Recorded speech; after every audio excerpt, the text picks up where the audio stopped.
14 സ്ഥലം. ഈശോ മിശിഹായുടെ തിരുശരീരം കല്ലറയിൽ സംസ്കരിക്കുന്നു. ഈശോ മിശിഹായെ ഞങ്ങൾ അങ്ങയെ കുമ്പിട്ട് ആരാധിക്കുന്നു. എന്തുകൊണ്ടെന്നാൽ വിശുദ്ധ കുരിശിനാൽ അങ്ങ് ലോകത്തെ വീണ്ടും രക്ഷിച്ചു. വാഗ്ദാനങ്ങളിൽ വിശ്വസ്തനായ ദൈവം നമ്മോട് വാഗ്ദാനം ചെയ്തിരിക്കുന്നു. ഞാനാണ് പുനരുത്ഥാനവും ജീവനും. എന്നിൽ വിശ്വസിക്കുന്നവൻ മരിച്ചാലും ജീവിക്കും.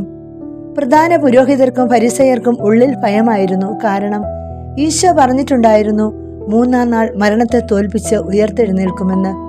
മരണമില്ലാത്തവൻ ദൈവം മാത്രമാണെന്ന് അവർക്കറിയാമായിരുന്നു. ഈശോയെ, പിന്നിലുള്ള പാപാവസ്ഥകളെ ഉപേക്ഷിച്ച് നിത്യതയിലേക്ക് യാത്ര ചെയ്യുന്ന ഞങ്ങളുടെ വിശ്വാസത്തെ അങ്ങ് ആഴപ്പെടുത്തണമേ. പാപത്തിൽ വീണുപോയ ഞങ്ങളെ രക്ഷിക്കാൻ സ്വന്തം രക്തം ചിന്തിയ ഈശോനാഥ, അങ്ങ് ഞങ്ങളോടൊപ്പമുണ്ട് എന്ന പ്രത്യാശ ഞങ്ങളെ ശക്തിപ്പെടുത്തുന്നു.